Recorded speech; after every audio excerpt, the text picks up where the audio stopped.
Hey, good afternoon, everybody. Tom Stewart here. I'm with Liz Trotter. This is Smart Business Moves, and it's Thursday. Yay! It's our Friday, right? That's right. Yep, it's our Smart Business Moves Friday. Thank God it's Thursday. Isn't that the Yeah. way it goes? I think that's Monday. Right? Yeah. That is Monday? No. Monday? No, it's definitely not Monday. I do love Mondays, I have to say. It's probably, I don't know. I could make a case for every day being my favorite day for a different What reason. is it about Mondays that you love? What does a Monday have that makes it endearing to you? Debbie, winner, chicken dinner over there, Debbie. First up today. All right. Yeah, you're the winner today, Debbie. Bridget Hey, was Bridget. right there. Right on her tail, right there. Monday. What do I like about Monday? So the thing I like about Monday is I feel really energized going into the week. Like I have a lot of time to be able to get stuff done because as the week goes on, I start getting more and more feeling like only 3 more days, only 2 more days, only one more day. So Monday is always like, I got lots of time and lots of possibility, lots of opportunity. So I just feel good on Mondays. Like, yes. Yeah, same reason, Bridget. Do you love them for the same reason I do? See, she loves Mondays too. When I have my game face on, like I'm at work, Mondays are awesome. Yeah, I love Mondays. Guys, isn't this great? Just think we got all week to get this stuff done. Yeah, I love it. Really great. And we're going to get a big chunk of it knocked out today, and we're going to be cruising for the rest of the week. But this is going to be the best day ever. Yeah, that feeling just feels so like there's just so much opportunity on Mondays. It's like it's almost like the sky's the limit on Mondays, but on Tuesday it's like, maybe not so much. New beginning, yeah, that new beginning feeling. Like, all right. So even if last week was like last week, what the heck with last week? I can sort of like I feel like it's one of those editing programs. It's like I'm just gonna cut that week. Yeah, no, it's gone. We're starting fresh right here. I'm just gonna cut and paste. It's gonna be awesome. I know that a lot of people really, really love Fridays, and I really love Fridays. Like I said, I could make a case for every day of the week. Really, there's always like every day when I'm going to work, I'm like, oh, I'm so glad it's Tuesday. Oh, I'm so glad it's Wednesday. I always have this reason. I don't know why. Any word on PPP today? Any developments?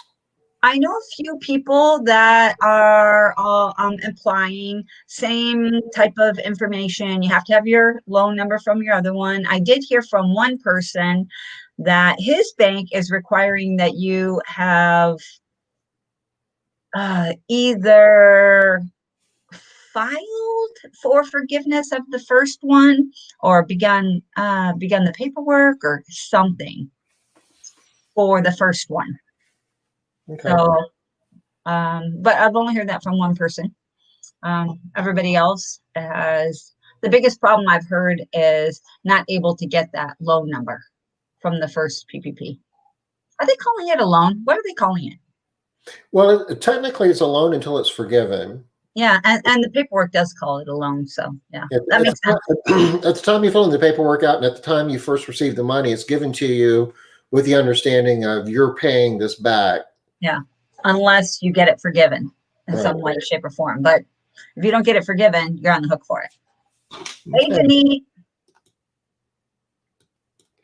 So I understand that Blue Vine is one of the institutions that are taking applications now.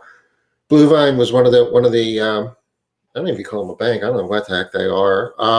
Financial institution. One of the institutions that Castle Keepers used last time, and it was one of the easier ones. I mean, it was just a matter of a couple of days until we had our money. So tomorrow we're going to be taking a harder look at where we are with all of that and start getting the ball rolling on some things.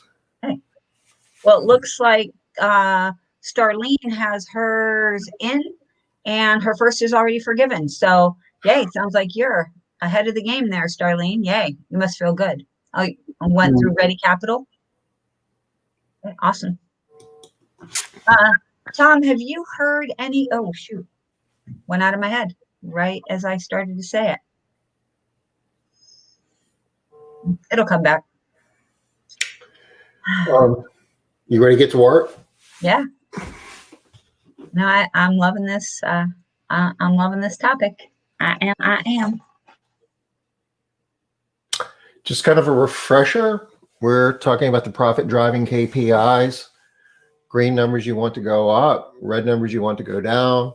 And, we've all been in that situation where we don't feel like it. We aren't making money. We don't have enough cash to do the things that we need to do.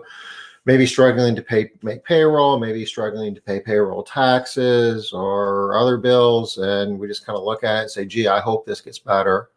We want to get us beyond hoping things get better. And we want to get to the point where we can make it happen rather than just keep our fingers crossed and hope we get lucky. And we do that by implementing strategies and procedures and processes to make the green numbers go up and the red numbers go down. And one of the most important numbers is this loaded direct payroll to revenue. It's a red number. And that's what we've been pounding on here for the last couple of weeks, isn't it, Liz? Yeah, absolutely. I do want to point something out, Tom. I came across this today with a small business owner that has been struggling financially. COVID that has made it difficult for a lot of businesses. So this is a small business, and this business owner has been struggling to pay herself over the past few months. And her strategy has been to focus on sales and to put more money into marketing and to sell more. And I was wondering about that strategy. You have to do everything, right? You're not getting paid. You have to do a lot of stuff. But she was putting not all, but the vast majority of her resources into sales and marketing. What do you think about that, Tom? Oh, I see we have a question here from Robin too. Maybe look at this question real quick first. Are we aware of being able to amend the forgiveness loan application in a way to maximize the tax credits? That's a good question. I have heard that there is supposed to be a process to do that.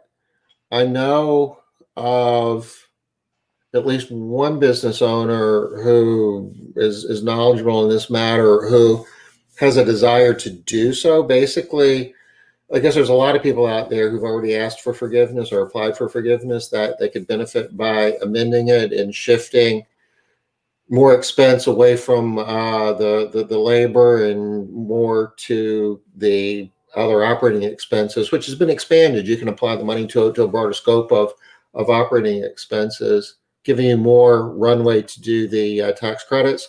Short answer, well, I guess it's too late for the short answer, but at this point, just to close on that, I don't know anybody that's actually figured out how to do that yet. I do. Do you? I know one person that has in MMA, Tom, you know him too. We can talk offline if you need to. But yeah, one person that has there's a place. If you go to, he explained it to us too, and now I can't remember. If we can find the link, I'd love to share that here. And we have a mutual friend who can take a shower in 90 seconds who's looking for that information. Okay. I will reach out right now and see if I can get that answer real quick. That's a good question, Robin. Let's see if we can get a good answer to that. Because if you've already filed, it very well might be worth your time to go back and look at, if you could file again under the new rules, could you reduce the amount of time and basically create more opportunity to get more tax credits for 2020? I think for a lot of people, the answer to that question is yes.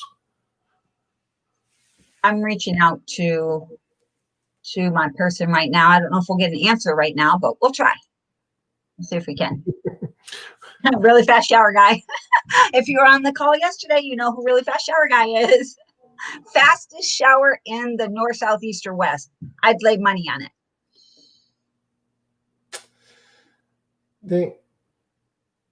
All right. So Tom, my question was small business owner that struggling to get paid and putting, so it is a viable option. Yes, Robin. We'll see if we can get more information as to how though.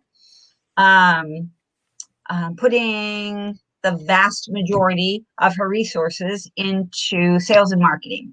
What do you think? Not knowing all the other factors that are going into it, my initial reaction is if I'm having a hard time covering, like payroll and other basic expenses, that probably isn't a great idea.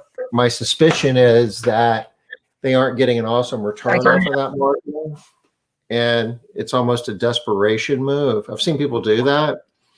I've seen people who didn't have anybody to answer the telephone or didn't have the time to reply to emails that prospective clients were sending them, and they didn't have enough work, but they weren't even responding to the leads that they had. And their answer to the problem was, I need to spend more on marketing. Mhm. So that would be kind of how I'd be looking at it. It's like, well, how many leads are you really getting? What are you doing with those leads? How are you pricing? What is your, direct payroll to revenue? I mean, Mhm. the answer really gets back to what do the red numbers and the green numbers look like, right? Yeah. And if the answer really comes down to, well, your red numbers, there's no low-hanging fruit on the red numbers, and your green numbers are all looking pretty good. You just aren't being able to do enough quotes because you're not getting enough leads. Then, yeah, maybe you do need to spend more. But my experience is more times than not, when companies are struggling financially, the problem lies somewhere other than I'm not spending enough on marketing. Especially companies that have employees. So, um, or maybe even primarily, because if you don't have any employees, it's just you out in the field, then maybe that's not the issue. But or maybe the issue doesn't have to do with LDPR, right? But even one employee, a lot of times it doesn't seem like that's the big problem. Even if you're a solo cleaner, though, I mean, the problem could also be that you really aren't like following up with leads. And maybe, if I'm a solo cleaner, do I really need to spend a ton of money on marketing? Yeah. Should I be able to get referrals from my existing customers and making sure that I'm following up on leads and maybe reaching out to former customers? I mean, assuming that, the average customer gets their home cleaned every other week. And if I'm a solo, I can clean 2 homes a day. That's, 10 jobs a week. I need 20 customers, right? I need 20 customers in order to book my schedule. I don't know how large a marketing campaign you would need for that. Well, I think probably what I was thinking more was it does make sense in that situation if you're a smaller company, maybe you don't have the employees, that you're focusing on the green numbers versus the red numbers. So chances are good that's fair enough. If I'm the only person on the payroll, if I'm the direct labor, I really don't care what my loaded direct payroll to revenue is, because I'm taking money out of one pocket and putting it in the other one anyway, right? Yeah, right. And the average annual technician turnover rate, if you're in danger of losing yourself real soon, it's probably a different problem. Thinking about quitting or firing yourself. And I'm thinking that holds true while you have a smaller, typically, not always, nothing's 100%, but if you have a smaller team also, if you just have a couple people working for you, then it might be a situation where you need to be focusing on those green numbers. Because a lot of times, what we see, Tom, is they start an activity and they stop other activities, then start another activity and stop an activity, where you kind of gotta get the flywheel going. You got to do both at the same time. You got to hire and get jobs, hire and get jobs. But they're like, I hired, now I'm overstaffed. So I'm going to stop recruiting, and now I'm going to market. Oh no, and now I have too many jobs because one of my people left.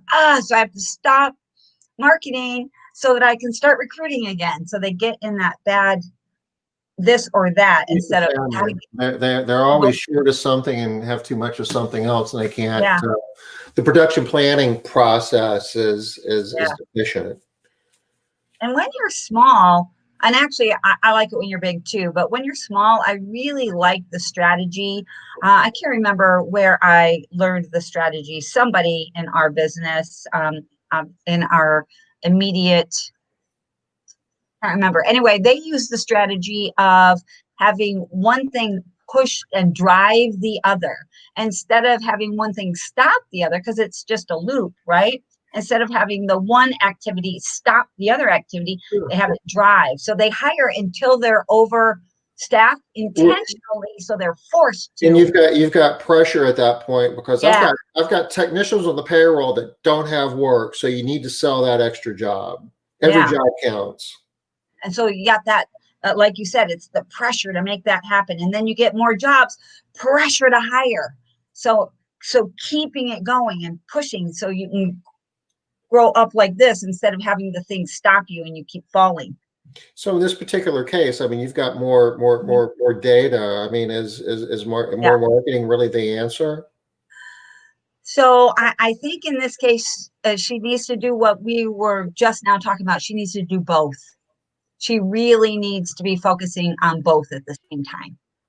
Because LDPR is a little bit too high, and just focusing on what I've seen a lot of times with that situation is if you just focus on sales and marketing, the LDPR like creeps up instead of down, because you're putting the effort only in the other spot. Does that make sense? It does. So that's what I see. So just talking about it, because talking about stories also helps people to understand how these numbers actually play out and be able to see that they're, different stages in your business. You might be doing different things, and how there are very few things that are constant. And here's one of them that is constant. You always want the green numbers to be going up, and you always want the red numbers to be going down. Even if your numbers are like rock bottom, it does not hurt you. If your red numbers are just amazing, rock bottom, the best anyone's ever seen in the industry, doesn't hurt you at all if they go down even a little bit further. And it never hurts if the green numbers are going up. So, I mean, to me, that's like the only thing that you can like really hang your hat on. No matter what, green numbers up, red numbers down. So once you start understanding this framework, and we're just getting started, there's a lot more to this. You never find yourself in a situation where you feel like, I don't know what to do. It's a matter of just picking. You can't hurt yourself. I mean, there's a finer point to this where you can kind of drill in and identify where's the lowest hanging fruit, and where do I need, what do I do next, maybe is the way to look at it. But at least you have a consideration set to start working from, rather than just kind of looking at numbers and not even knowing what to do with it. We're taking the numbers and turning actionable steps in your business as things that move those numbers, leading indicators. So that you have power and control again over your own company. Predictable outcomes. Running your company instead of letting your company run you. Make it happen. Don't let it happen. Predictable outcomes. Yeah. Love it all. Let's talk about interviewing. We kind of, went through the whole ad process, and where to recruit, and all of this is about making sure that we are finding candidates that are going to be long-term successful, productive team members within your company, cleaning professionals. And we got it to the point where we're interviewing. So, what are the techniques that we use in the interview process to maximize the good outcomes, to keep our loaded direct payroll revenue down? I do want to say just one more thing around that. Just a reminder that recruiting does good, strong recruiting, good recruiting techniques do help reduce training expense. Do y'all remember how? Not because it's directly related to the training that you're providing, but because you are providing training to fewer people, and that's the much larger number, dollar number. All righty. So said another way, you don't want to spend a lot on training, but you want to spend a lot. You want to train a few people and spend a lot on the few people you do train. Yeah, absolutely. Spending is defined as, there's money, but there's, the time and the effort and the human capital that goes into that as well. If you have $100 to spend on training, you are much better spending $100 on one person that stays with your company than $1 on 100 people that you're like spinning. Mm-hmm. So that's how that plays out there. All right, interviewing. So we want to talk about interviewing and some best practices. Anybody on here have any best practices for interviewing, things that they really like to do, find out, know about? First, I want to talk about with interviewing too, while you guys are posting. Anybody on here, post what you do that's really helpful, share. I want to talk about the COVID interview, because COVID-19 interviews are different for most of us than they were pre-COVID, right? A lot of interviews were done in person. I might even hazard that the majority of interviews were done in person. Wouldn't you, Tom? I would. Especially for our industry. And now I think very few interviews are done in person. We see people doing them by like Green Central or Zoom, or even by the telephone. I see some people going, doing their interviews in a completely different way by pushing information out, like videos about their company, etc., and then having people respond, maybe by email, telling them why they're interested in the job. So the interviewing process itself is much, much different than it was a year ago. There are a few platforms out there, and there are various price points that will allow you to do like a video interview that is automated, that you will ask a set number of questions, and then they're sitting in front of they have to be in front of a computer. They can do it on their phone as well, but something with a camera where they can speak to the camera and verbally answer the questions as they're being asked. So it's almost like a interview. It's hard to do a follow-up question, but it's a good way to not only get the answers to some questions that you would have about a candidate, but to see their demeanor and to get a feel of their poise and how they answer the question. You can learn a lot through video, watching candidates answer questions. Indeed has a new thing on their platform also, where you can do like a phone interview that is automated. So you put the questions in and they respond verbally, so you get to hear them, but not see them. And I know a lot of people that really like that also. So Robin and Bridget are both still interviewing in person. Both, of course, use social distancing and using masks. I'd love to hear why you guys are still doing it in person. Is it that you feel like you feel like you can understand? I don't know, maybe read the people better? I know that you absolutely can read people better in person than you can on video, because you can't see the micro expressions that really help you understand about what people are saying and meaning, etc., on Zoom, because of the lag and things are backwards, etc. But I'm wondering if the difference is measurable for y'all. So one of the things that I know that we really teach strongly, Tom, is the idea that your interviewing should be able to be done by anybody, that anybody in the company should be able to do it, and it doesn't, so that it's not relying on your gut. It's not a judgment call. Oh, I really liked that answer. Oh, I really liked that person. She was super friendly, anything like that. So you want to standardize it. Yeah. standardize, and the way you do that would be by having an objective scoring system. Yep. Yep. Objective scoring. Okay, Robin, they just prefer the personal interaction. That makes sense, right? And so they feel more like they can read the people and they just want to do it. Okay, that makes sense. So there are a lot of things that we all do in our businesses that we decide to do because we want to do them and they work for us. And there's no reason to change that stuff. You want to change only the things that aren't working, right? For us, it is to read them, judge if they will mimic how fast we walk when we get them water, etc. I got you. So you're doing like a culture fit during your interview process, it sounds like, Bridget. And I'm guessing, Robin, you're probably doing some of the same, and that's why you want to get them in there. What other things do you think are important about the interview? What are you guys trying to get from the interview? Yep.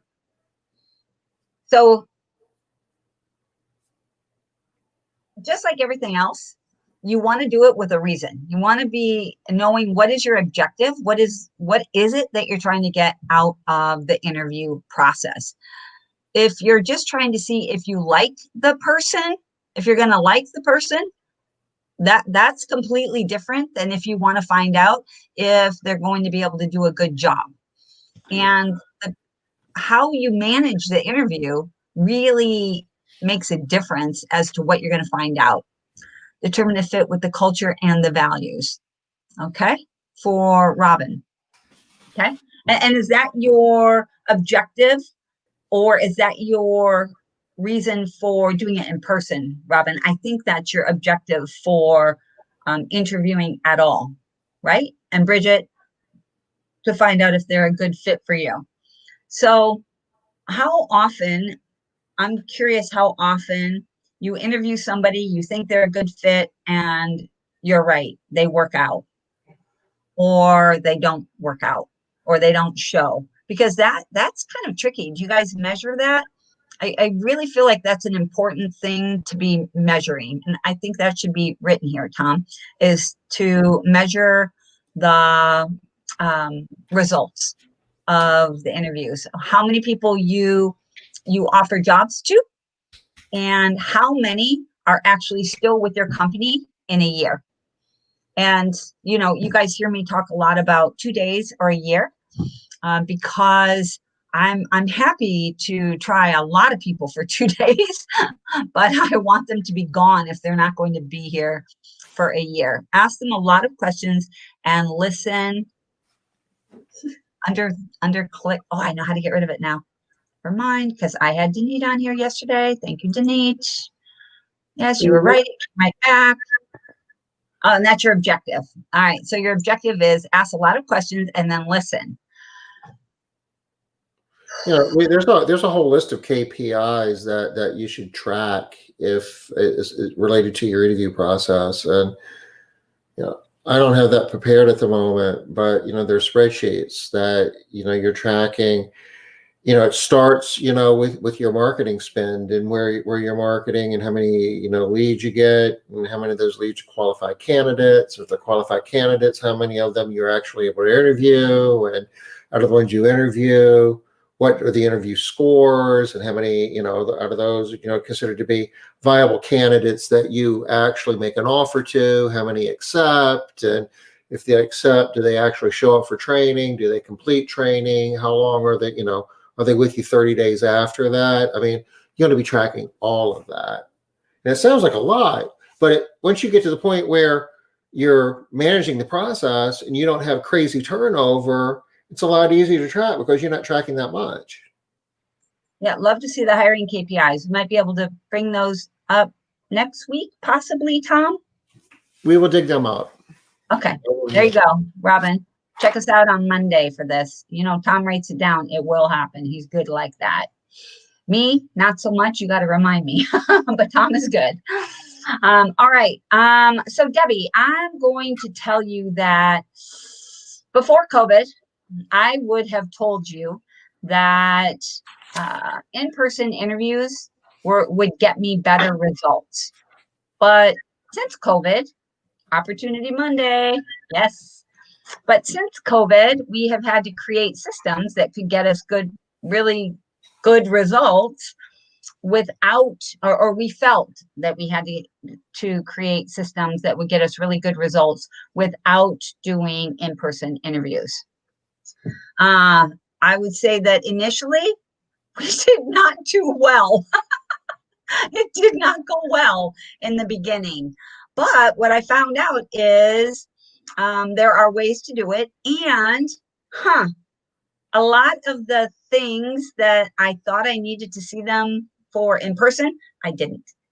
We didn't. I'm not the one that does that in my company, but I didn't. COVID has taught us that about a lot of things, hasn't it? That's very true. I mean, I'm going to use Tom as an example. He used to think he had to be at Castle Keepers from what time, Tom? 7 in the morning till 7 at night? Yeah. I That easily was average. It was 60 hours a week was a short week for me. Yeah. And very average. I would say it was average for you to work a 60-hour week. You might have an early day here or there, but. At the office. Yeah, at the office. Yeah. And now, how long has it been since you've been to the office? Actually, I stopped by yesterday to pick something up. I was there for about 10 minutes, but working. Yeah, my office is still at the office, but I feel like I'm a lot more productive working from home now. If we would have told you that, if somebody would have told you that, actually, I believe somebody did tell you that beforehand, you would not believe it. It was like not possible to believe. If it wasn't for COVID, this probably never would have happened. Yeah. So what I'm going to say is challenge your belief system around the interview process, but you have to measure the results that you get so that you know what the truth is. Are you able to get people or not? So if you are standardizing your interview process and you have objective scoring, what I can say is it really doesn't matter if the people are in person or paper or by Zoom, because the answers tell the story. And it doesn't matter how you get the answers because there is nothing subjective in an objective scoring system. So is that clear? Do people know what I mean by objective scoring? Do you guys know what I mean by objective scoring? Or should we go into that a little bit more? Just give me a yes, a thumbs up, anything that talks about that. And the reason I'm saying this is when your company gets bigger, and not always, but for the most part, when your company gets bigger, you are not going to be doing all of the interviewing. Now, who do we know, Tom, that does, I guess he doesn't do all of the interviewing, but he sits in on a lot of the Mehmet, right? Yusuf. Yeah. Yep. Yusuf Mehmetoglu. Yeah. Yusuf. He does.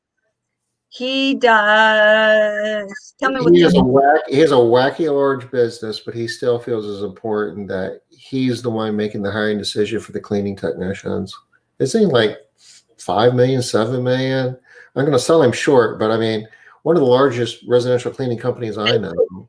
Yep, big business, and he still likes to be part of that process. Now, he does not do the whole process, but he's part of it. So, Linda, sorry, I can't even remember what my question was. Tom, do you remember my question? She gave me a note for it. I'm sorry, I don't. I don't either. I'm so sorry, Linda. Could you elaborate just a wee bit? And Robin, are you able to identify the hires that are not going to last a month? Dead giveaways in the interviews. Yeah. I think that is, so for me, I don't really like to think about a month. I like to think in terms of 2 days. So it might take me 2 days to decide if the person is going to last a year or not. But I don't want people lasting a month. For me, that's a fail because that's really my whole training. They're like, I just barely got them trained, and then they're gone. Oh, yes, go over objective scoring. Okay, thank you, Debbie. Well, I hope that you're not going against what Linda wants. Linda's like, nope, no objective scoring. Don't talk about that, Liz. 2 days to 2 weeks, and then we want a year. Okay, I get it. That makes sense too, right? You might be willing to go up to 2 weeks.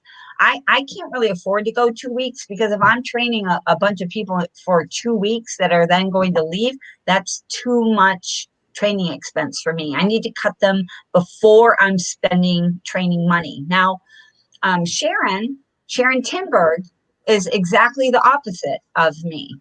She wants to begin training people on day one and get all the way through the training. But she wants to hire the right people, give them the best training so that they will stay for long periods of time.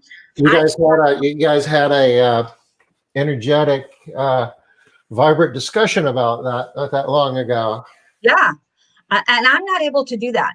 I have not found a way to be able to bring in people and, have my percentage of people that I bring in all go to a year where it's, 85% or better.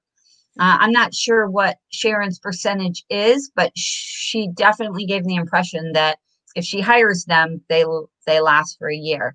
Okay, you didn't know what objective scoring is. Okay. So some examples, we should probably pull up do you have any objective scoring examples, Tom?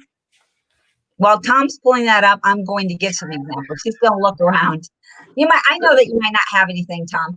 It's fine. I'm asking a lot, you guys, right? Pulling up some stuff. Hey, Tom, just pull that out of your hat there. While we're doing this, why don't we frame this up? Would it make sense to frame this up in the context of what a behavioral interview process is? Sure. Because they kind of go hand in hand. All right. So go ahead and explain what a behavioral interview process is, Tom. I'm looking for some objective scoring questions. You want to do that? Okay.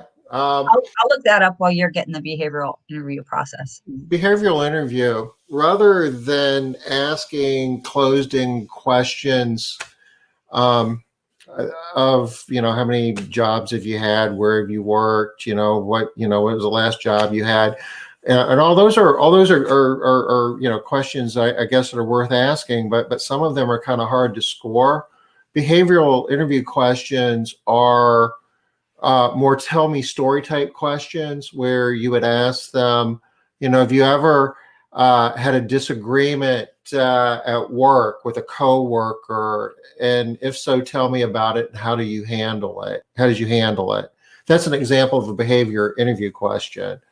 And you would write you think about questions, and this gets back to core values and culture, that you would craft questions that give you insight as to, like if one of your core values is being a great team member and be willing to help your fellow team members, you might ask a question about, can you give me an example of where a coworker needed help, and what did you do? And you come up with 3 possible answers and put a score on each one of those. What's a lousy answer? It's like, yeah, I saw that they needed help, but I had my own job to do, so I'd let them kind of figure it out on their own. That would be a score of 0. That's kind of a bad answer for a company that wants to put a high value on teamwork. A middle of the road answer could be something along the lines of, I've never really noticed. I kind of do my own thing. And, a better answer might be, I had team members that need help all the time, and I helped them, they helped me, and it made it a greater place to work. And it makes me feel good when I'm able to help, my fellow team members. And depending upon where their answer is on that scale, you give it a score. A lot of people do 0, 1, 2, or 1, 2, 3, or you can do 1, 2, 3, 4, 5. There's no right or wrong to that. But that's a way of doing behavior-based questions and having a predetermined, spectrum of answers, I guess, a scoring system, So if you're doing the interview, if Liz is doing the interview, if somebody in your office is doing the interview, and you've got your sheet with the questions and the possible responses and the scores, you write down a score for every one of those answers. And you should also have a place where you can make some notes to elaborate why you gave it that score, just a couple of bullet points from their answer. But that's kind of what an objective interview process would look like using behavior-based questions. And at the end, you're able to add the scores up for each question. It gives you like an overall score. And then you would have another schedule that would say, what's the minimum score that a candidate would need to have in order to even be considered somebody to want to make an offer to. Yeah, that's so good, Tom. I mean, I feel like I don't even really need to pull up an example. You explained it so well. Do you guys feel like you need to see an example? I'm struggling to find one here. I'll dig around. I've got them. They're at work. Yes, Brown Shorts. Yes, that's right. Bridget, Brown Shorts. That is a great book. What was the name of it? It wasn't called Brown Shorts. Hiring for Attitude. That's what it's called. Do you find where did Brown Shorts come from? Because they're talking about UPS, the brown shorts. I meant to, let me ask you where that is. I've got them, but I'm kind of laughing. We're talking about never going to the office, and this is stuff that's on the server at work. I don't know if I can find it here or not.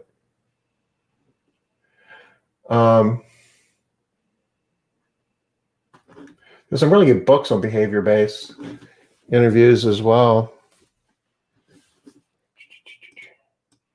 But you can Google it.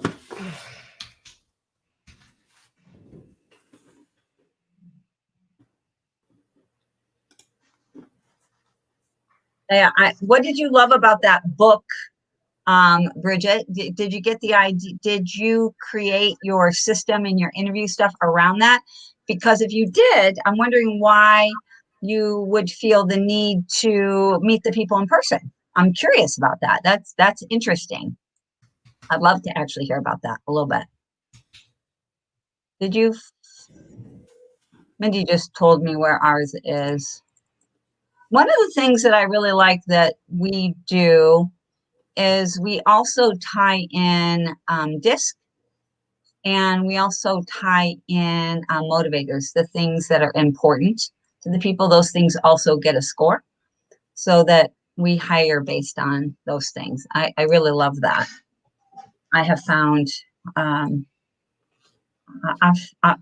found that using that stuff has gotten us better results. We do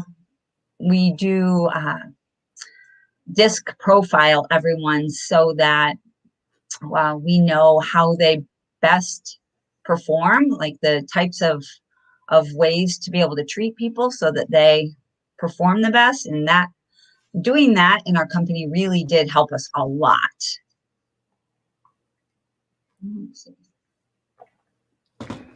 Find it, Tom? No. All right. Mindy gave me the place to go. She is right now, funnily enough, doing an interview. Zoom interview. All right, I have one here. You want to share your screen? Yeah, let me try and pull it up. Make sure I have the right one here. I have a whole bunch of them that start with interview.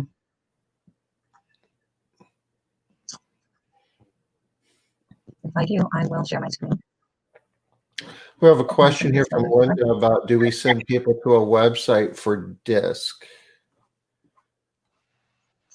I do. I don't know if everybody does, but yes, I do. I like to send them to okay. So I'm saying that I do, but let me be clear. I do when I don't need to hire people really quickly, and I don't mind throwing in a little bit of work. So because if I am going to throw in a little bit of work, I know that not everyone is going to want to do that work. And so they might they might not go there to do the stuff that I asked them to do. I send them to the Tony Robbins free disc. It's not like crazy accurate, but it's accurate enough to decide whether or not I want to move forward with them. All right, let me see if I can share my screen here. I know screen sharing is easiest with 2 monitors. I love the way they tell me that every single time. Yeah. I feel like I do it wrong every time.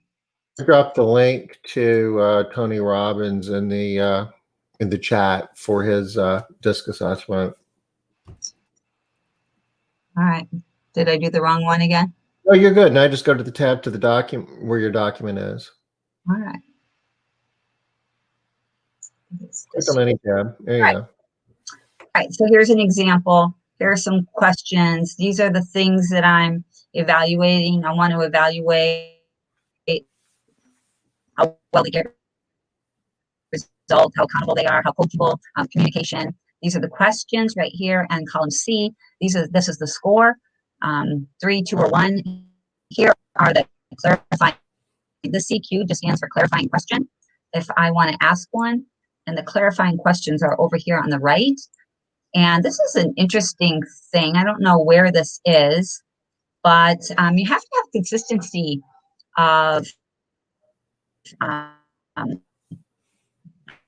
says legally, or you can, find yourself on the wrong side of a claim.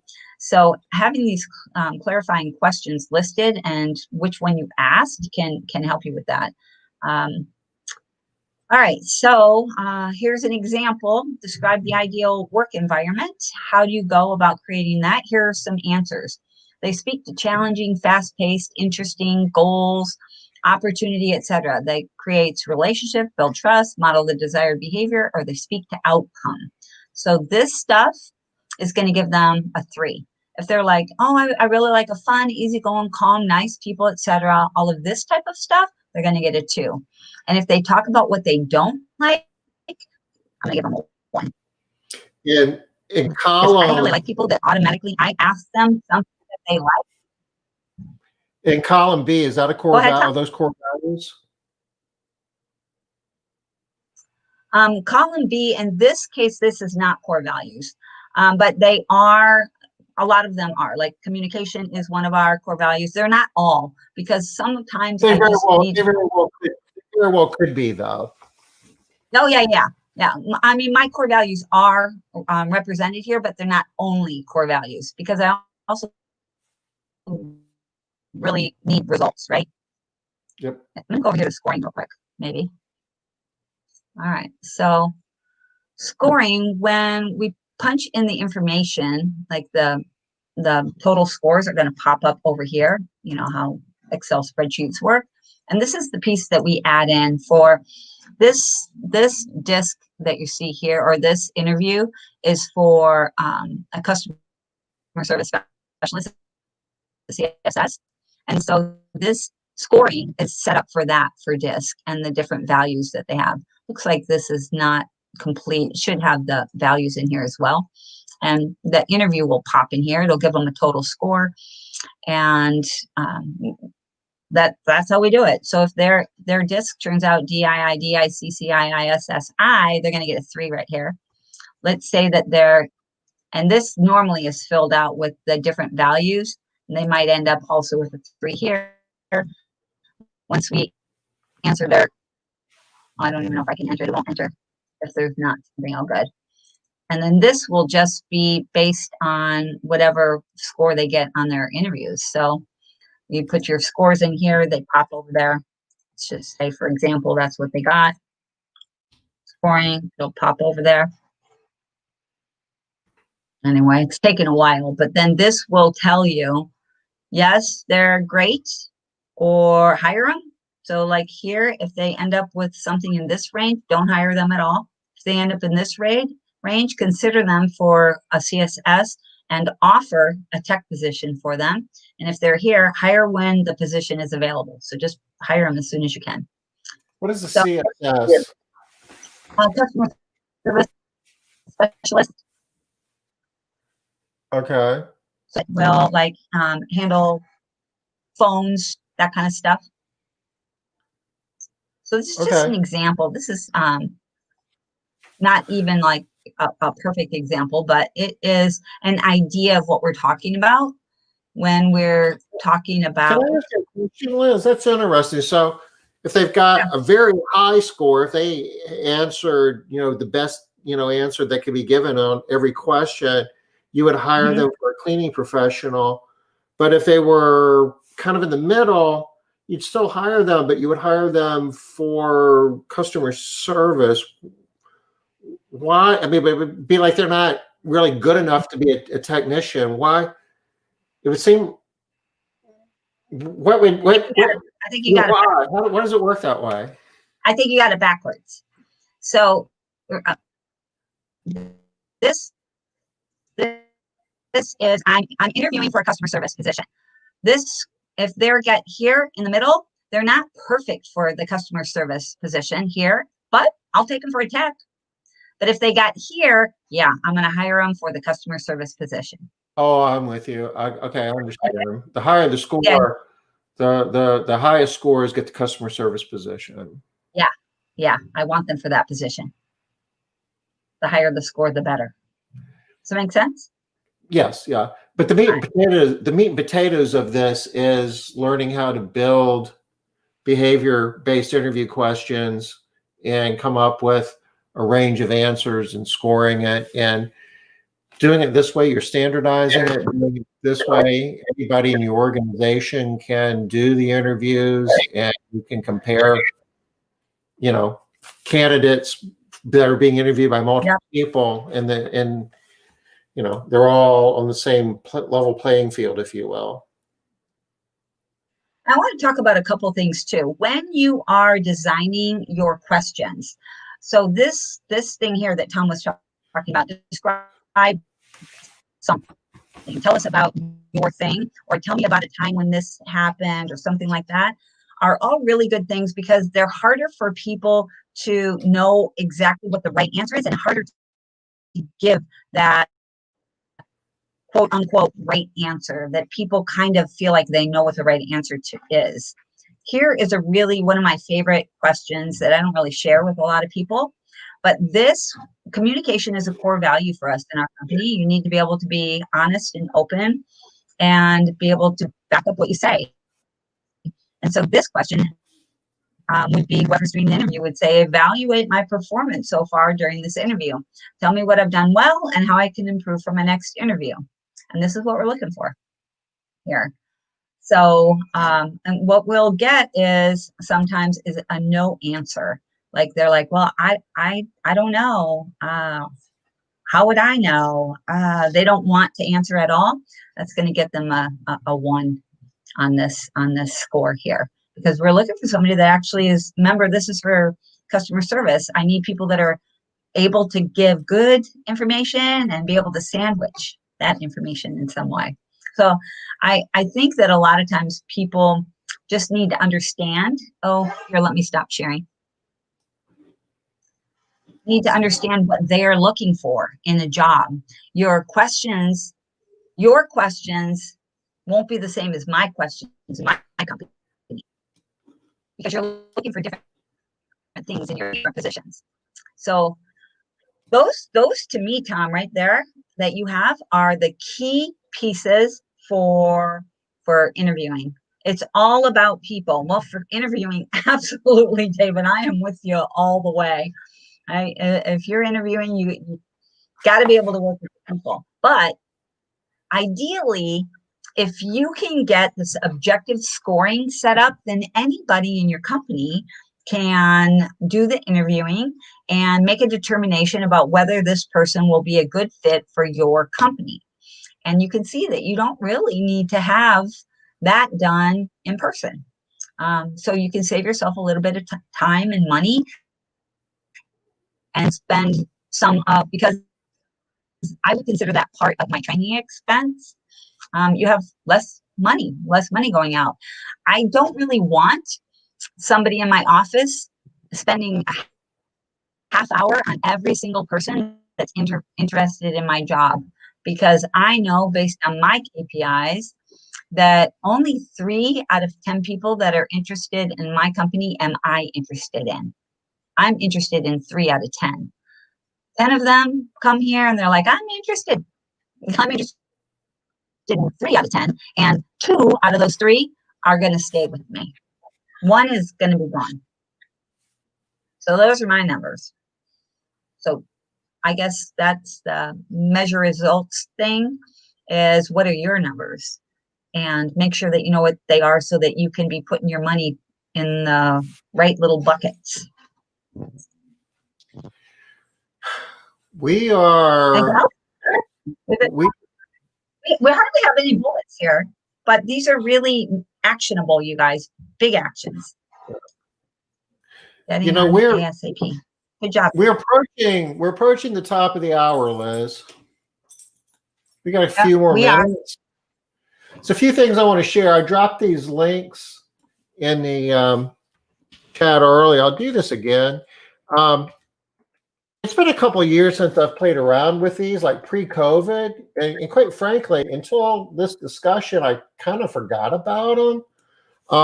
This isn't an endorsement, but I'm just sharing this. If anybody is interested, these are 2 platforms that kind of allow you to automate video interviews, and there could be something here worth hiring. So I'm just sharing that just for our edification's sake. There's also a book here I want to share with you. This is one of the better books that I know of that explain how to do behavior-based interviews. And if you're kind of wondering, well, gee, how do I build behavior-based interview questions that capture the core values of my business? This book will help you do that. This book shows you how to do it. And it gives, the thing that's cool about this book is it actually gives you sample questions, a lot of them. So there's probably, I don't know, 200 questions. And once you see the sample questions, you can kind of take them and tweak them a little bit to make it fit what you really are trying to get at. They make, you know, it still work. I mean, I don't want to say it's awesomely easy, but it's a lot easier with this book than if you're just doing it from scratch. Absolutely. All right. So, Did this was helpful today, y'all? Tell us if this was helpful. Yes, no, could have been better, because we only had 3 bullet points, 3 action items, but I feel like they are things that are going to take a lot of time to do and will make a big impact. What do you guys think? Was I right, or no, not so much, Liz? Absolutely. Okay, good. Good. Thanks, Bridget. I rely on your responses, Bridget, because you're usually the fastest and you're willing to give some stuff. Oh, good. Thanks, Leslie. I didn't even know you were here today, Leslie. Good to see you. So, yay. Normally, I'm at my office on Thursday, and my home office, not at my office. Good. I'm glad. Thank you, Robin. Good, Debbie. Excellent, Linda. Yay. Good. I'm glad that this was helpful today. But whenever I see Leslie, I always think of Penelope, my elephant in the background. She's not here today because I'm in the wrong spot. We had aspirations, Liz, at the beginning of the week of going through recruiting, hiring, and orientation first 90 days. We got through recruiting. So Monday, can we start on hiring and orientation? Absolutely. Do you guys feel like you're good on recruiting at this point, and then we can move forward to hiring? All of you guys have had a lot of good stuff to say about what Bridget, Leslie, Debbie, Robin, Linda. But do you guys feel good now? Ready to move on to hiring? Yeah? Okay, good. Thanks, Bridget. All right, well, that's what we're going to be doing. It is top of the hour, so you guys take care. Have a good and safe weekend. We'll be back Monday. Bye, y'all.